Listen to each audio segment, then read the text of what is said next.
Pada subuh hari Senin 12 Rabiul Awal tahun pertama sejak peristiwa tentara bergajah tahun 571 Masehi, 40 tahun kekuasaan Kisra Raja Persia. Cahaya terang menerangi istana Raja Romawi, itu kata Ibnu Sa'ad. Api abadi yang kekal abadi disembah orang Majusi padam. Gereja di Buhaira runtuh. Itu riwayat Imam Tabari dan Al-Baihaqi. Abdul Muthalib membawa bayi mulia itu ke dalam Ka'bah, disembelihkan kambing akikah. Dia diberi nama Muhammad sallallahu alaihi wasallam. Dia dikhitankan pada hari ke-7. Disusukan oleh Thuwaibah budak Abu Lahab yang baru saja melahirkan anak laki-laki bernama Masruh. Jadi saudara sesusuan Nabi. Thuwaibah menyusukan juga yang lain Hamzah, makanya Hamzah bin Abdul Thalib itu paman Nabi juga saudara sesusuan yang meninggal dibunuh oleh Wahsy waktu perang Uhud. Setelah itu dia menyusukan Abu Salamah bin Abdul Asad Al-Makhzumi. Umur 4 tahun dada Nabi SAW dibedah. Peristiwa ini terjadi di Bani Sa'ad waktu dia disusukan oleh Halimatus Sa'diyah. Sa'diyah. Jibril datang kepada Rasulullah waktu dia sedang main sama anak-anak, lalu Jibril menariknya, membuatnya pingsan, dibelah dadanya, kemudian mengeluarkan jantungnya, dikeluarkan segumpal darah. Jibril berkata, ini bagian dari setan. Kemudian Jibril mencucinya dengan bejana emas, dengan air zam-zam, mengumpulkannya kembali dan mengembalikannya ke tempatnya.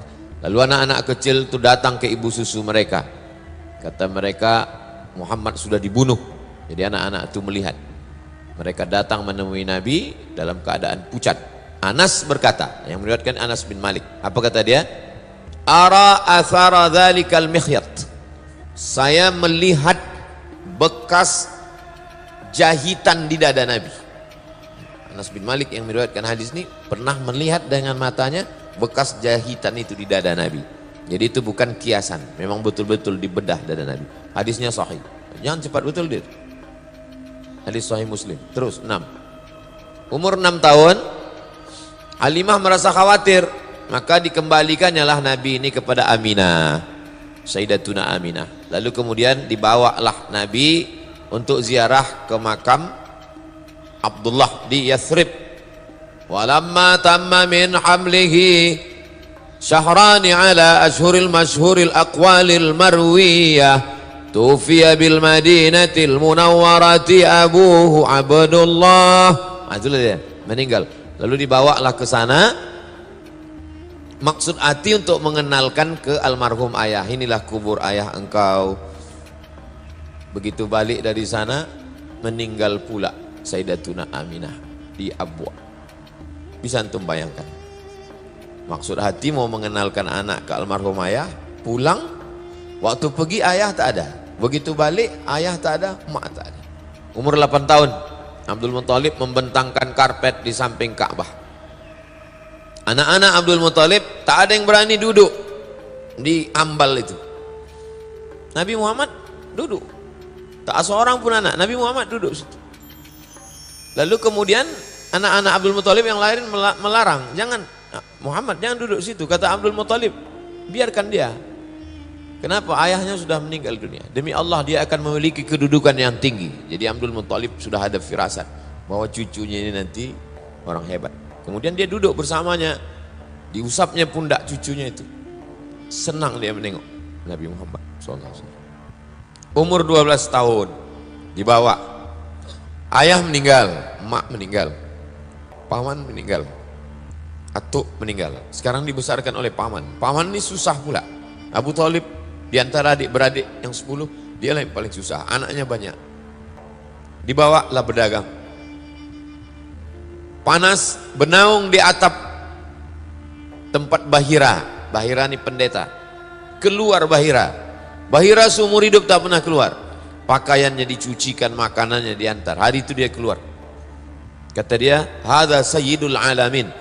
Ini anak kecil yang kau bawa ini, inilah pemimpin semesta alam.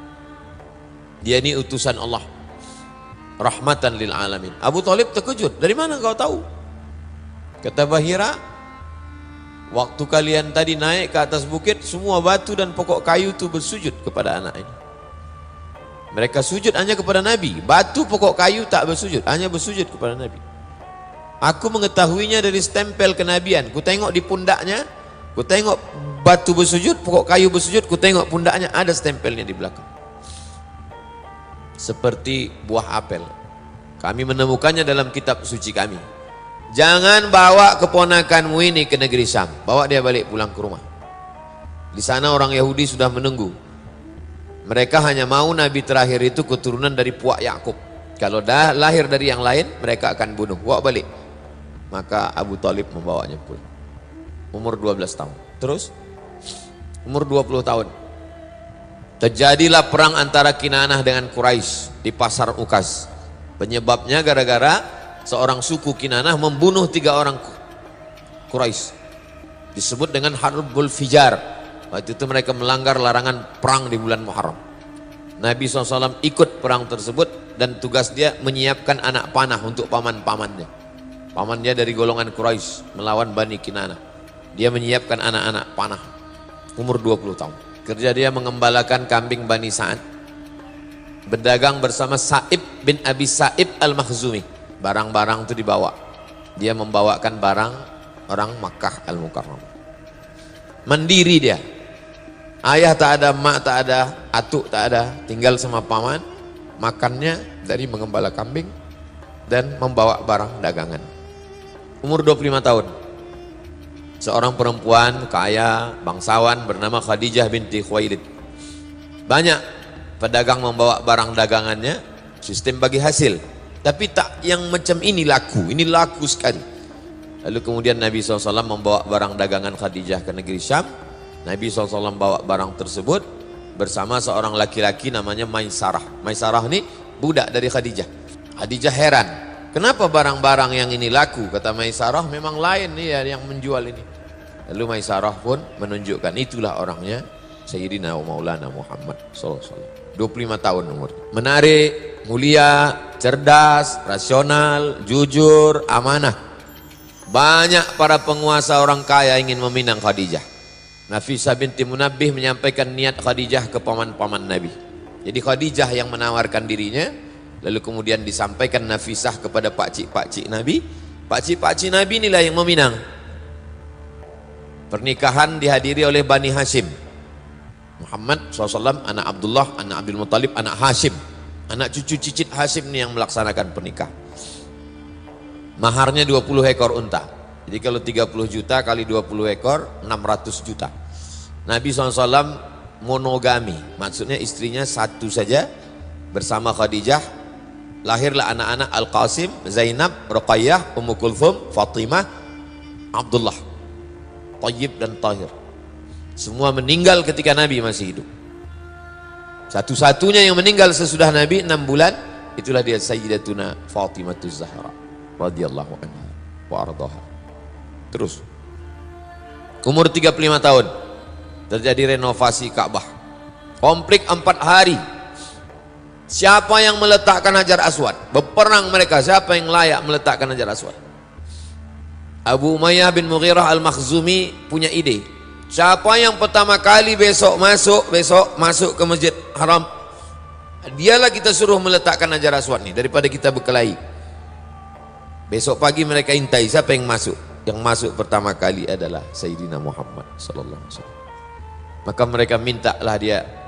Mereka bentang selendang panjang, mereka letakkan Hajar Aswad itu di tengah.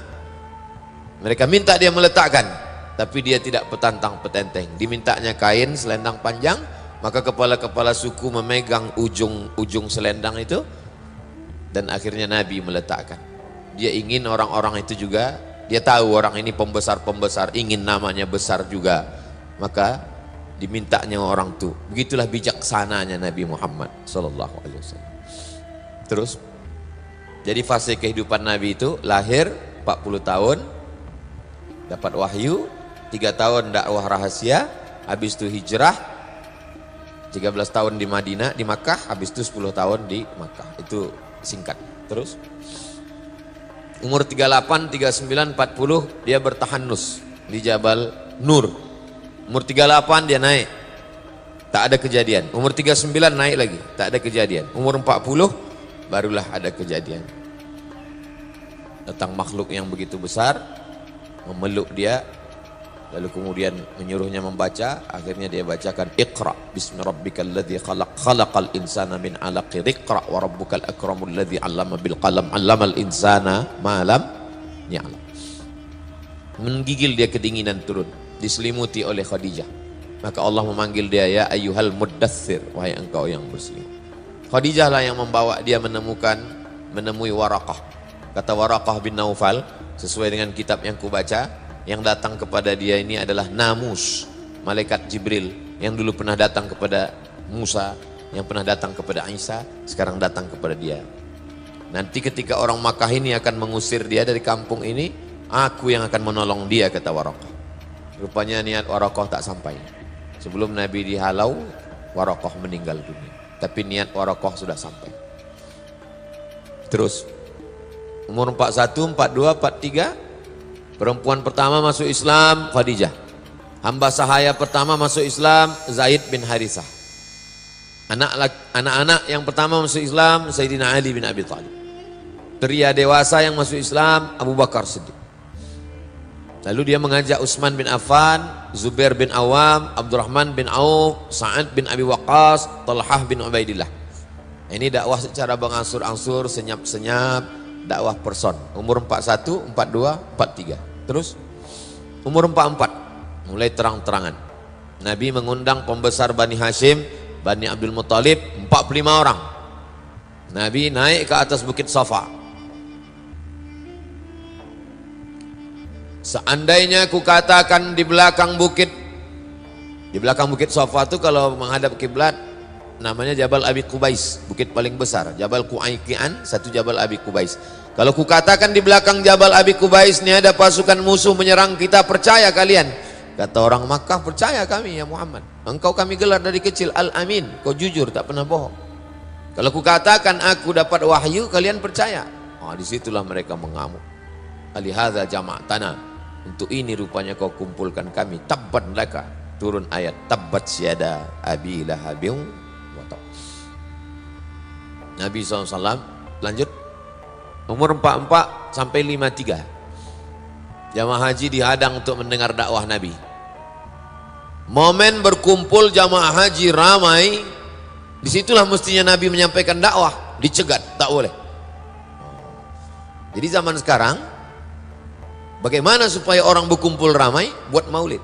Jadi kalau tak boleh ramai dengan tak boleh maulid, ini ulah ini sama dengan ulah Abu Jahal pula. Nabi SAW diejek, ditertawakan, dibilang gila, majnun, sahir, tukang sihir. Apa maksudnya? Pembunuhan karakter. Orangnya tak dibunuh, karakternya dibunuh. Masyarakat dihadang untuk mendengar dakwah Nabi. Penyebaran isu, siksaan fisik, teror. Paman Utsman bin Affan digulung pakai tikar, digulung badannya itu pakai tikar daun, kalau kita daun pandan, pakai daun kurma, habis itu dinyalakan api di bawah. Begitu cara mereka menyiksa. Mus'ab bin Umair tak diberi makan minum, diusir dari rumah. Suhaib bin Sinan Ar-Rumi disiksa sampai hilang ingatan. Bilal bin Rabah disiksa dengan batu, diikat dengan tali, serahkan kepada anak-anak Makkah, menarik-narik dia macam orang gila. Ammar bin Yasir disiksa satu keluarga. Ammar, Yasir, Sumayyah. Sumayyah mati syahid, perempuan pertama mati syahid Sumayyah. Abu Fukaihah dijemur, diikat dengan rantai besi sampai hilang ingatan. Khabbab bin Arth disiksa dengan api. Lalu kemudian disiksa sampai buta. Sahabat Nabi itu disiksa sampai buta. Itu cuma teror untuk menakut-nakuti. Jadi kalau antum tengok sekarang ada ustadz disiksa, ditangkap, menakut, itu untuk nakut-nakuti saya itu. Umur 44 sampai 53 teror terhadap pembela Nabi. Abu Talib. Mana mereka berani ganggu Nabi? Siapa backingnya? Abu Talib. Apa kata Abu Talib? Wallahi, kata Abu Talib, demi Allah, lan yasilu ilaika, mereka tak akan bisa sampai kepada engkau.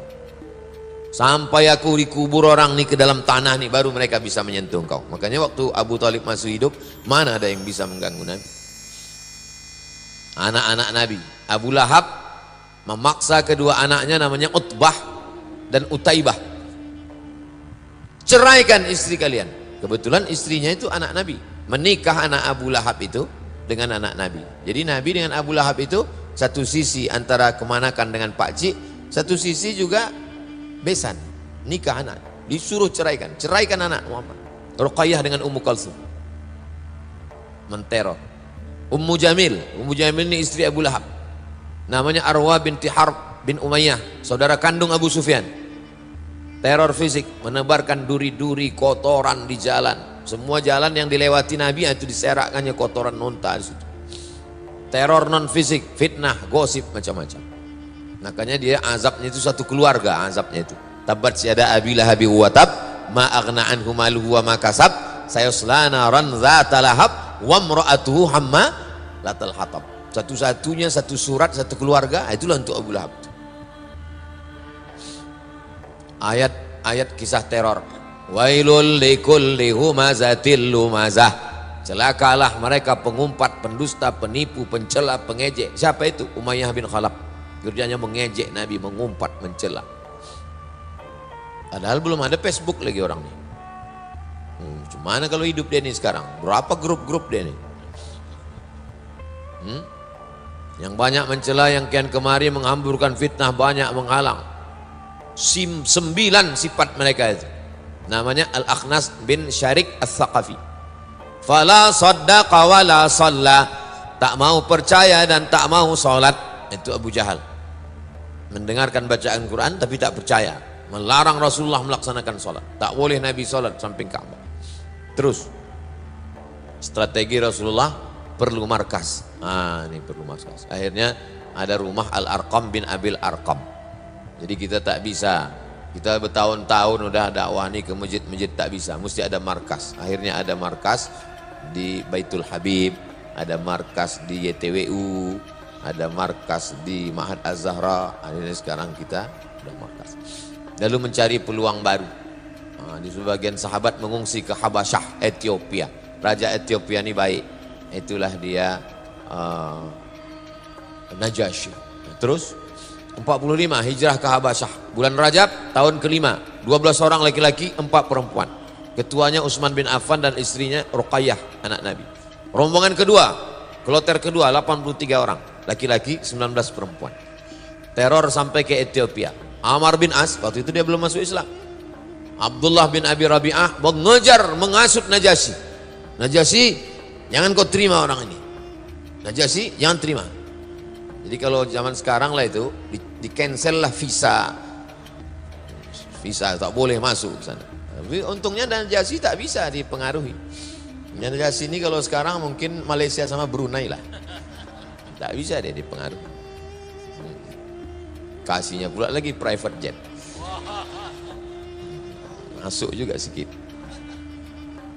Najasyi minta, kata Najasyi, apa pendapat Muhammad SAW itu tentang Nabi Isa, tentang Isa. Dibacakan Najasyi surat Maryam. Meleleh mata air Najasyi mendengar bagaimana penderitaan Maryam melahirkan Nabi Isa. Tak ada itu dalam kitab dia. Selengkap-lengkapnya dalam Quran. Dari mana dapat ini? Itulah maka Nabi sholat ghaib. Sholat ghaib itu kronologisnya karena Najasyi itulah. Sholat ghaib itu adalah untuk Najasyi. Begitu respon Nabi kepada Najasyi. Terus 46 ini nampak ada secercah cahaya, mulai nampak cahaya. Kita pun malam ini nampak macam cahaya, rupanya drone. Hamzah bin Abdul Muthalib masuk Islam. Sebabnya Abu Jahal memukul Nabi. Dipukulnya Nabi di atas bukit Safa. Berdarah Nabi dipukul oleh Abu Jahal. Hamzah dia singa Allah, Asadullah. Keponakan kita dipukul, maka dia merasa terhina. Dia datang menemui Abu Jahal, dipukulnya pula. Abu Jahal pakai busur panah. Jadi antum kalau ada dipukul orang, pukul pula dia. Jangan kita diam. Cahaya semakin terang, bulan Zulhijjah tahun ke-6 masuk Islam satu lagi. Ini paling hebat, Umar bin Khattab. Sebelum Umar bin Khattab masuk Islam, mana ada orang berani baca Quran kuat-kuat? Setelah Umar bin Khattab, kenapa orang takut? Umar bin Khattab pemenang lomba gulat pasar Ukas, juara bertahan. Jadi besok antum cari di Ramayana yang tegap-tegap, yang tukang parkir. Mohon maaf ya, nanti disomasi pula masuk empat. Abdullah bin Mas'ud, apa kata Abdullah? Kami tak mampu sholat di samping Ka'bah. Tak berani kami sholat samping Ka'bah. Sampai akhirnya Umar bin Khattab masuk Islam. Jadi umur 46 Nabi udah nampak. Titik-titik kemenangan itu nampak di usia 46. Macam umur saya inilah, saya 46 sekarang. Tawaran damai. Rupanya kalau kita udah mulai kuat, datang orang ingin mengajak berdamai. Al-Aswad bin Abdul Muttalib sama Aswad bin Abdul Uzza, Al-Walid bin Mughirah, Umayyah bin Khalaf, As bin Wa'il mulai mengajak berdamai. Kalau sebelumnya kan menyiksa, menteror, ngejek, sekarang tak berani lagi. Mulai ngajak berdamai. Kira-kira kalau kita ganti-gantian ibadah gimana? Sebulan kami sembah Allah, sebulan nanti kau sembah pula Lata, Uzza, Manat, Hubal, Jibti, Taut. Mulai berdamai. Ini kan udah dekat-dekat Pileg ini, gimana kalau kita berdamai ya gitu. Itu maka dikunci gerbang depan tuh. Mana bisa berdamai? Yang tak ada janji, tak ada nama, sampai mati tak terbuka. Terus. Umur 47, karena berdamai tak mempan, diembargo mereka. Bani Hasim, Bani Abdul Muttalib diembargo, tak boleh menikahi mereka. Muhammad SAW, anak Abdul Muttalib, anak Hasim, anak Abdi Manaf. Hasim dengan Abdi Manaf, atuknya, unyangnya ini, kelompok keluarga ini, tak boleh menikah dengan mereka, tak boleh jual beli, tak boleh duduk-duduk pun tak boleh, kongko-kongko pun tak boleh. Tak boleh interaksi sosial, tak boleh masuk ke rumah mereka bertamu, tak boleh bicara dengan mereka. Sampai mereka menyerahkan Nabi Muhammad. Selama kalian tak menyerahkan Muhammad SAW, kalian kena embargo. Ditulis oleh, nama penulisnya itu Baqid bin Amir bin Hashim. Rasulullah mendoakannya supaya, ya Allah lumpuhkan dia, kata Nabi. Lumpuh dia, betul-betul. Jadi kalau ada yang menghalang-halangi maulid ini, antum doakan biar lumpuh. Tak salah, itu buktinya. Tak mempan orangnya lumpuh, channelnya lumpuh. Di masa sulit ini Abu Talib khawatir mereka membunuh Rasulullah. Dia memerintahkan Rasulullah agar tidur di tempat tidurnya. Allah. Apa kata Abu Talib? Aku takut kau dibunuh mereka, tidur engkau di tempat tidurku, wahai Abu Talib. Dia diperintahkan anak-anaknya mengawal. Anak-anakku mengawal kau semua, wahai Rasulullah SAW. Terus, umur 50. Kertas embargo tersobek. Hisham bin Amr dari Bani Amir bin Lu'ay, ibunya bernama Atikah bin Abdul Muttalib. Jadi anak bibi Nabi. Jadi keluarga inilah kata orang Melayu, tak putus air di cincang. Siapa yang membela Nabi? Hamzah. Siapa yang membela Nabi? Anak Atikah, anak makcik Nabi. Keluarga yang membela. Lobi-lobi kafir musyrik kepada Abu Talib. Terus, Amul Huzn. Di saat Nabi perlu berpegang kepada dua dahan, disitulah dua-duanya patah. Kedua tempat berpegang itu patah, Abu Talib dan Khadijah. Khadijah meninggal, Abu Talib pun meninggal. Terus, Nabi menikah dengan Saudah binti Zam'ah, suaminya namanya Sakran bin Imran, wafat di Habasyah, Rasulullah menikahinya. Terus, sedih di atas sedih, berdakwah ke Taif. Nama sukunya Saqib, dihalau mereka Nabi, diusir mereka Nabi. Tak ada tola'al badru alaina, tak ada marhaban ya nurul aini. Apa kata malaikat Jibril? Kalau sampai menetes darah kaki kau itu ke tanah, kuratakan mereka ini semua, wahai Muhammad SAW. Tapi Nabi di tengah kakinya berdarah itu, disapunya kakinya itu. Kalau saya lah begitu ditawarkan malaikat, kalau sampai kakimu berdarah itu menetes, hai Abdul Somad, kuratakan musuhmu. Saya pijak-pijakkan kaki itu ke tanah, biar rata mereka semua. Begitulah Nabi SAW. Terus, nama-nama suku yang menolak: Bani Amir bin Sa'sa'ah, Muharib bin Kasfah, Fazarah, Ghassan, Murrah, Hanifah, Sulaim, Abs, Al-Bakka, Kandah, Al-Harib bin Ka'ab, Azrah, Al-Hadarimah. Terus, ada pelipur lara. Hidup tuh bergelombang, diejek orang, ada yang masuk Islam, diembargo orang, ada dibuka pertolongan, ada saja. Begitu kehidupan itu. Jangan pernah putus asa. diperjalankan Nabi. Subhanalladzi asra bi'abdihi lailan minal masjidil haram ilal masjidil aqsa alladzi barakna haula linuriyahu min ayatina innahu huwas samiul basir. Itu Isra'nya. Yang Mi'rajnya wa huwa bil ufuqil a'la tsumma dana fatadalla. Isra dan Mi'raj. Terus beberapa orang menerima dakwah. Datanglah mereka dari luar Makkah. Datanglah Suwaid bin Samit, Iyas bin Mu'az, Abu Zar al-Ghifari, Tufail bin Amr ad-Dawsi, Dimat al-Azdi. Datang mereka menjumpai Nabi, masuk Islam. Terus umur 51, fajar baru datang dari Yasrib. Musim haji tahun ke-11 kenabian.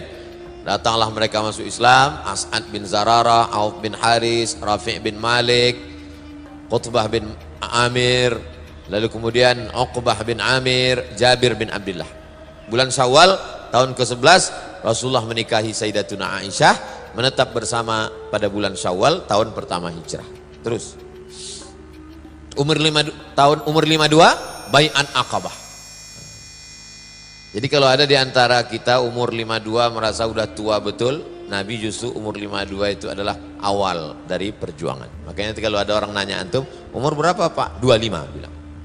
Ya, 52. Umur itu kan bukan masalah angka, dia masalah rasa. Musim haji tahun ke-12, 12 orang, 5 orang dari yang hadir tahun lalu datang lagi, ditambah 7 orang. Itu dia orang-orangnya. Rasulullah mengutus Mus'ab bin Umair ke Madinah.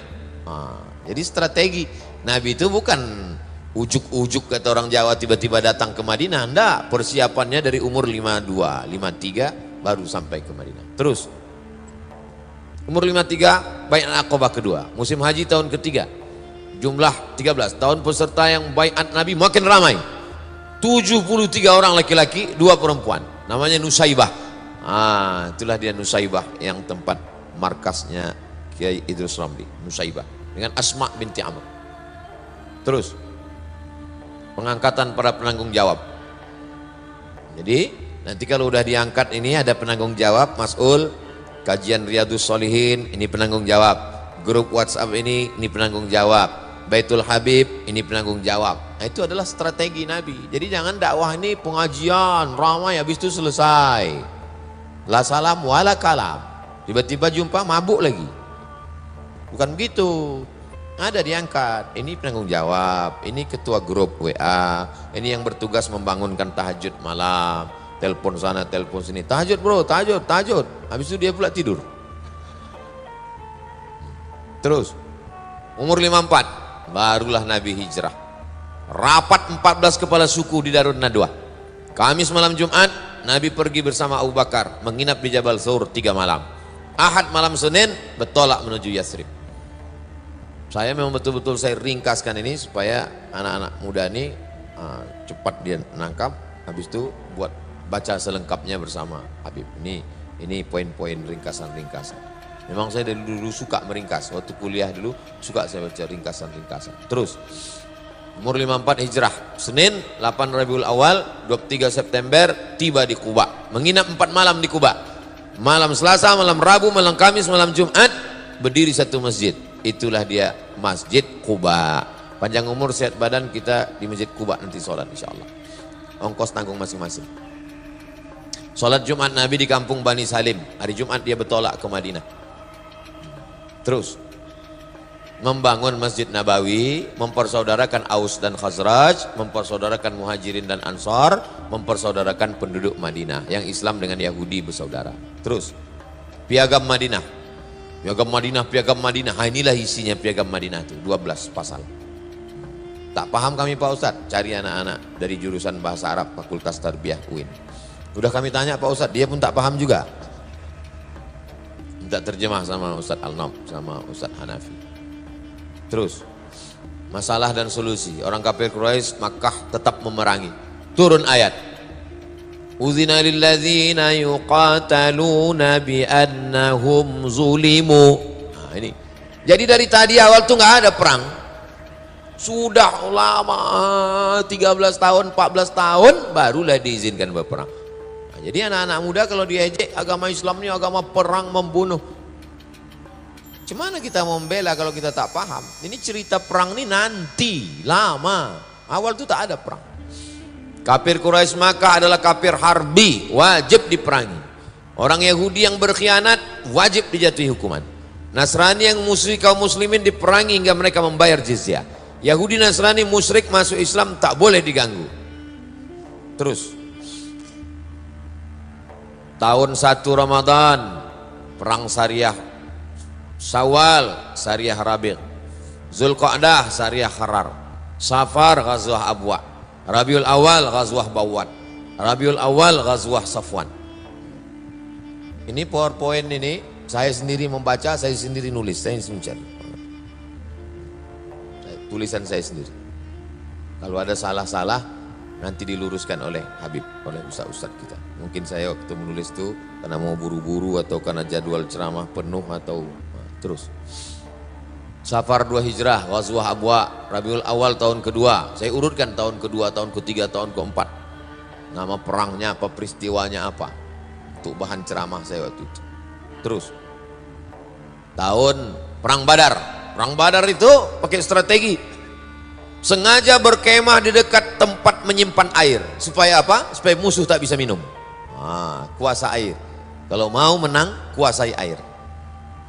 Air kita sekarang udah dikuasai Salafi.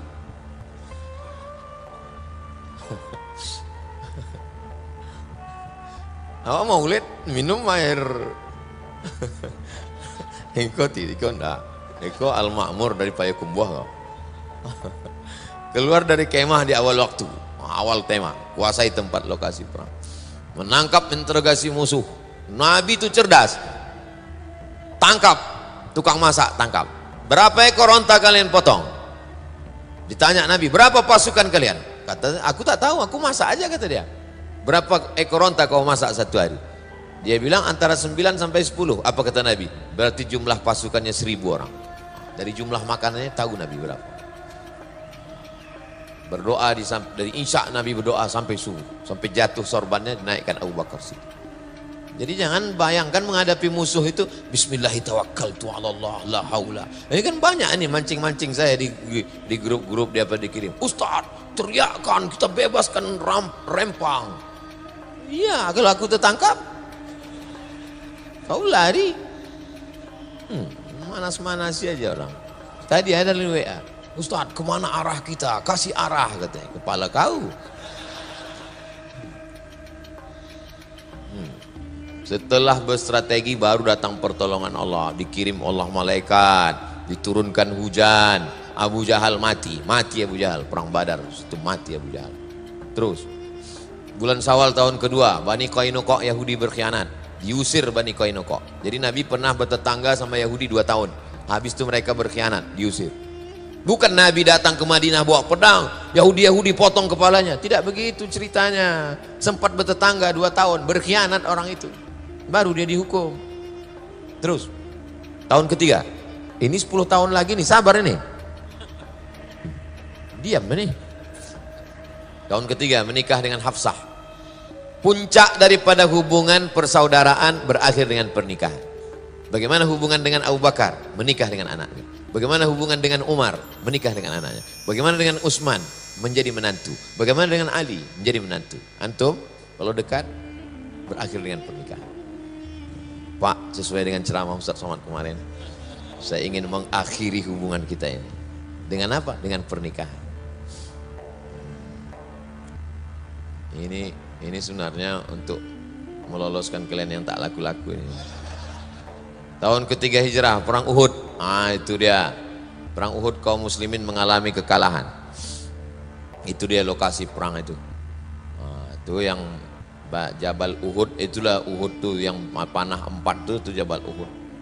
Lalu kemudian tempat pasukan pemanah itu yang ada tulisan Jabal Rumat, itu Jabal Rumat. Dir, itu Dir. Jabal Rumat, kanan tuh Dir. Nah, itu Jabal Rumat. Disitulah pasukan pemanah itu. Kata Nabi, nanti kalau aku turun di atas Jabal Rumat tuh Dir, Jaisul Muslimin. Di situ kaum muslimin, bukan bawah sedikit. Itu. Jangan nampakkan kali tak bisa baca Dir. Itu di situ jawab. Di situ jawab muslim. Awak udah bela-bela dia dari tadi. Dia pula salah tunjuk terus.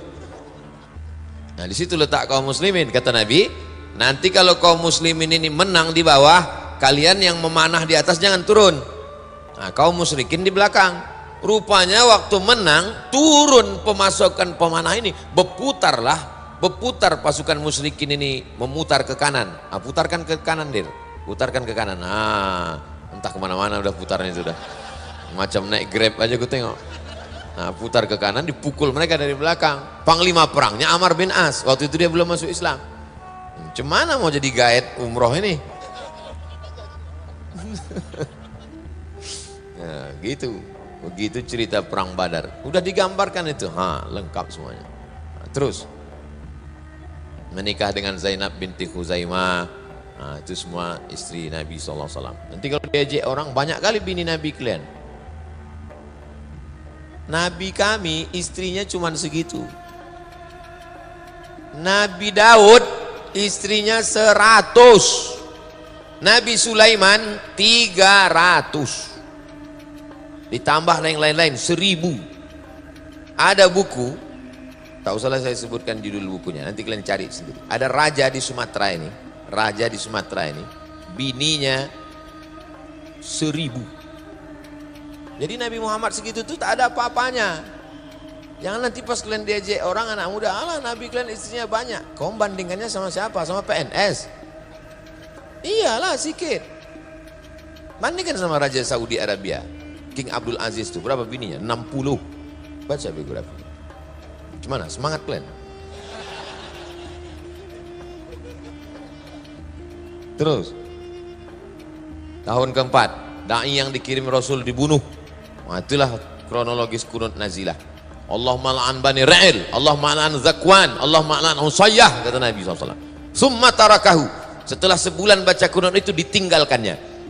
Kata Abdurrahman ibnu Mahdi, yang ditinggalkannya itu bukan kunutnya, yang ditinggalkan itu laknatnya. Kunutnya terus, laknatnya yang berhenti. Yahudi Bani Nadir berkhianat, mereka terusir. Terus tahun kelima, perang Khandaq, Parit, Ahzab. Bani Quraizah berkhianat, terusir. Jadi pengkhianatan Yahudi mulai tahun kedua, tahun keempat, tahun kelima. Tercampak mereka dari Madinah. Bukan diusir Nabi dari awal, sempat bertetangga. Tetangga yang tidak layak, wajib diusir. Terus tahun keenam, Umrah Hudaybiyah. Memimpi sahabat, ya Rasulullah, nampakku dalam mimpi kita masuk Masjid Nabawi. Masuk kita Masjidil Haram. Kata Nabi, kalau begitu kita umrah. Sampai di Hudaybiyah, Rasul menuju Makkah, 1.500 sahabat ikut dibawa Nabi. Sampai di sana dicegat mereka di Hudaybiyah, tak jadi masuk. Gagal masuk Makkah, perjanjian Hudaybiyah, berkirim surat kepada raja-raja, itu surat Nabi. Surat Nabi SAW kepada Raja Heraklius, kepada Raja Kisra, kepada Raja Mukaukis.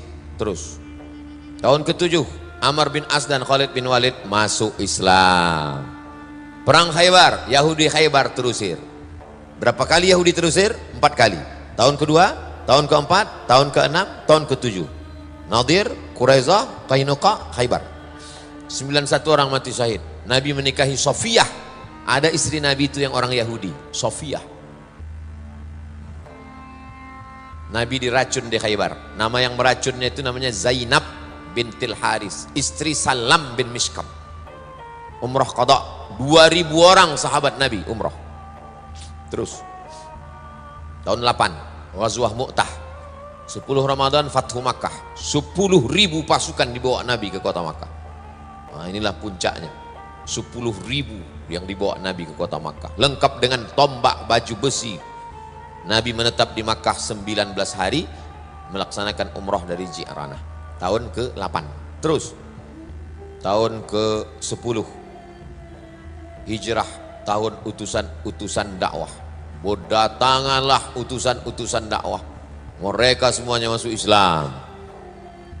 Idza jaa nasrullahi wal fath wa ra'aitan nasa yadkhuluna fi dinillahi afwaja. Rupanya kalau kita udah menang, maka semua orang berbondong-bondong masuk Islam. Kalau udah menang, semua mengaku kawan dan saudara. Terus Haji Wada, 144.000 jamaah waktu Haji Wada. Nabi pun menyampaikan khutbah. Terus inilah adri la'alli la alqakum ba'da ami. Kata Nabi, selepas haji ini aku tak tahu entah jumpa kalian entah tidak lagi, kata Nabi. Terus bulan Safar tahun ke-11 Nabi ke Bukit Uhud. Pergi Nabi ke Bukit Uhud, ziarah dia, macam mengucapkan selamat tinggal, kemudian naik dia ke atas mimbar. Lalu kemudian kata Nabi, aku memberikan syafaat untuk kalian, aku jadi saksi kalian nanti. Lalu kemudian kata Nabi, ini telaga aku, telaga tempat minum. Aku diberi kunci kekuasaan di bumi, demi Allah aku tak khawatir kalian syirik. Insya Allah kalian tak ada yang syirik lagi, kata Nabi. Yang ku khawatirkan kalian nanti berebut dunia. Betul, tak ada yang syirik, tapi berebut dunia. Terus malam Nabi ke Baqi. Masuk Nabi ke pemakaman Baqi, samping kiri Masjid Nabawi. Mengucapkan salam dia, Assalamualaikum ya ahla diyar minal mu'minin. Habis itu lalu kemudian Nabi SAW menyampaikan bahwa hidup ini macam sepotong tengah malam penuh dengan fitnah. Akhir mengiringi awal, yang akhir jauh lebih buruk daripada yang awal. Kami semua akan menyusul kamu wahai orang-orang Baqi. Terus Nabi mengantar jenazah ke Baqi. Dalam perjalanan pulang sakit kepala beliau, baginda. Makin panas suhu badannya, sampai panasnya itu terasa di alas kepala. Jadi di alas pakai kain, melekat panasnya itu di kain. Tapi dia tetap mimpin sholat berjamaah. 11 hari dia mimpin sholat dalam keadaan demam. Terus sakitnya makin parah, dibawa ke rumah Aisyah Ummul Mukminin, dipapah oleh Fadl bin Abbas dan Ali bin Abi Thalib. Sepupu-sepupunya ini, yang satu anak Abbas, yang satu anak Abu Thalib. Aisyah membacakan Al-Falaq, An-Nas, doa itu. Jadi kalau ada orang sakit, bacakan Al-Fatihah, Al-Ikhlas, Al-Falaq, An-Nas, tiupkan ke tapak tangan, disapukan ke muka, ke kepala, ke badan.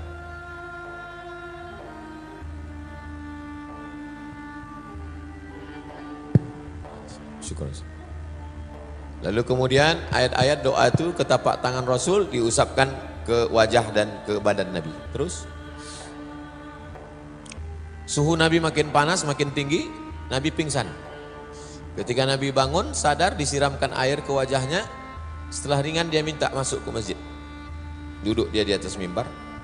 Itulah terakhir kali dia duduk di atas mimbar. Hari Rabu terakhir kali di atas mimbar. Apa kata di atas mimbar itu? Kalau pernah aku mencambuk kuda, ujung cambuk itu kena ke belakang kalian, siapa yang mau balas, balaslah, kata dia. Kalau pernah cakapku menyakiti hati kalian, kalau kalian tersinggung, kalau kalian mau balas sekarang, balaslah. Kalau ada pernah duit kalian kupinjam, kalau kalian mau tuntut, tuntutlah sekarang. Hari terakhir dia naik ke atas mimbar, hari Rabu. Terus kemudian Nabi turun, dia laksanakan sholat zuhur, kemudian dia naik mimbar lagi. Seorang laki-laki berkata, engkau ada utang 3 dirham ya Rasulullah. Kata Nabi kepada Fadl, bayarkan Fadl. Terus Nabi masih mimpin sholat maghrib. Dibacanya surat Al-Mursalat. Sholat Isya, sakitnya makin keras. Beliau tak bisa lagi keluar. Kemudian Nabi tanya, mereka udah sholat? Kata, mereka belum sholat ya Rasulullah, mereka menunggu engkau. Kata Nabi, ambilkan air. Kemudian Nabi mandi. Setelah itu dia pingsan lagi. Lalu ketika dia sadar, dia tanya lagi, mereka udah sholat? Kata Nabi. Kemudian kata mereka belum sholat ya Rasulullah, mereka tetap menunggu engkau. Sampai 3 kali kemudian beliau mengutus Abu Bakar. Itulah Abu Bakar menjadi imam. Abu Bakar Siddiq menjadi imam sholat sebanyak 17 kali sholat. Ingat tuh, 17 kali sholat. Isya hari Kamis sampai subuh hari Senin. Nah itu, ingat. Hari Rabu naik ke mimbar, maghrib masih Nabi imam, Isya hari Kamis sampai subuh hari Senin itu Abu Bakar jadi imam. Nabi masih hidup. Kemudian Nabi sakitnya agak turun, agak ringan. Lalu kemudian Nabi keluar rumah, dipapah, berjalannya dipapah, sholat zuhur. Abu Bakar mimpin sholat. Kata Nabi, dudukkan aku di samping Abu Bakar. Duduk dia di samping Abu Bakar. Kemudian Nabi membebaskan hari Ahad. Hari Ahad semua budak-budaknya dibebaskan. Semua budak. Bersedekah dia 6 atau 7 dinar. 1 dinar itu 4,25 gram emas. 7 dinar duitnya disedekahkannya semua. Semua senjata-senjatanya, pedangnya, tombaknya, sedekahkannya semua habis. Terus. Kemudian dari kamar Nabi menyingkap tirai. Tirai kamar Nabi itu terus langsung ke Masjid Nabawi. Karena dinding kamarnya itu terus ke dinding Taman Raudhah.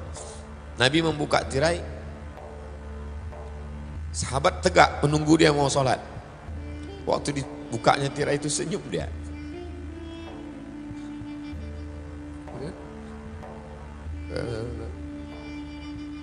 Nabi mengasih kode tangan, kata dia. Maksudnya kalian aja sholat.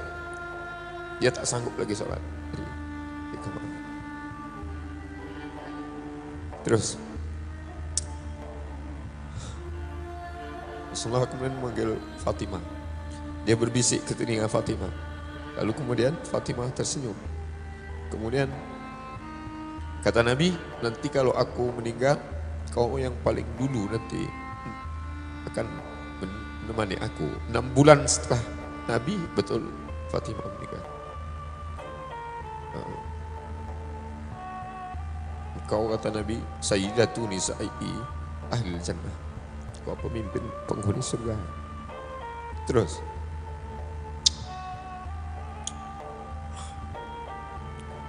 kata Nabi, kata Fatimah, sakit wahai ayahanda, wahai Rasulullah. Kata Nabi, ini sakit yang terakhir Fatimah. Setelah ini tak ada lagi. Kemudian Nabi memanggil Hasan, Nabi memanggil Sayyidina Al-Husain, Nabi mencium mereka. Nabi menyampaikan pesan-pesan, Nabi menyampaikan wasiat-wasiat. Terus Rasulullah semakin parah, kemudian Aisyah, kata Nabi, masih terasa sisa racun yang tertelan waktu di Khaybar. Aku merasakan sisa racun yang dikasih oleh orang Yahudi. Kemudian diletakkan kain menutup wajah Nabi. Ketika Nabi tersadar dari pingsannya, Nabi menyingkapkan kain itu. Apa kata Nabi? La'anallahu al-yahud wa nasara. Allah melaknat Yahudi dan Nasrani. Karena mereka menjadikan kubur nabi-nabi mereka sebagai tempat ibadah. Jangan jadikan kuburku sebagai tempat ibadah. Kemudian Nabi terus mengulang. Kata Nabi, as-salah, as-salah. As-salah, as-salah. Maksudnya hablum minallah, salat. Wa ma malakat aimanukum, hamba sahaya kamu, hablum minanas. Hamba sahaya paling lemah. Jangan kalian menyakiti orang, jangan kalian menzalimi orang. Hubungan kalian dengan Allah, salat, salat. Jangan tinggalkan salat. Hari Senin menjelang siang, Abdurrahman bin Abu Bakar masuk ke kamar membawa siwak. Lalu kemudian Nabi waktu itu di pangkuan Sayyidatuna Aisyah. Aisyah melihat mata Nabi, dia tahu bahwa Nabi ingin bersiwak. Lalu kemudian Sayyidatuna Aisyah memecah ujung siwak itu dengan mulutnya. Air liur dia terakhir itulah ke mulut Nabi sallallahu alaihi wasallam. Nabi mengangkatkan kepalanya, Nabi bersiwak. Itulah kenapa para habaib. Kemudian Nabi masukkan tangannya ke dalam mangkok berisi air, lalu mengusapkan air itu ke wajahnya. Diusapkannya air itu ke wajahnya, kata dia, la ilaha illallah, inna lil mauti sakarat. Sesungguhnya mati itu sakarat, sakaratul maut itu sangat menyakitkan. Terus menjelang siang hari Senin, selesai bersiwak, Rasulullah mengangkat tangannya ke atas, matanya ke arah atap kamar. Bibirnya bergerak, kata Nabi, ma'alladzina an'amta alaihim minan nabiyyin. Nanti akan bersama dengan mereka yang sudah kau berikan nikmat, nabi-nabi, wasiddiqin, syuhada, salihin. Allah maghfirli, ampunkan aku, warhamni, sayangi aku, wa alhiqni birrafiqil a'la. Allahumma rafiqil a'la. Allahumma rafiqil a'la. Allahumma rafiqil a'la. Waktu duha, hari Senin, saat matahari mulai agak memanas, 12 Rabiul Awal tahun 11 Hijrah. Allahumma sholli ala sayyidina Muhammad.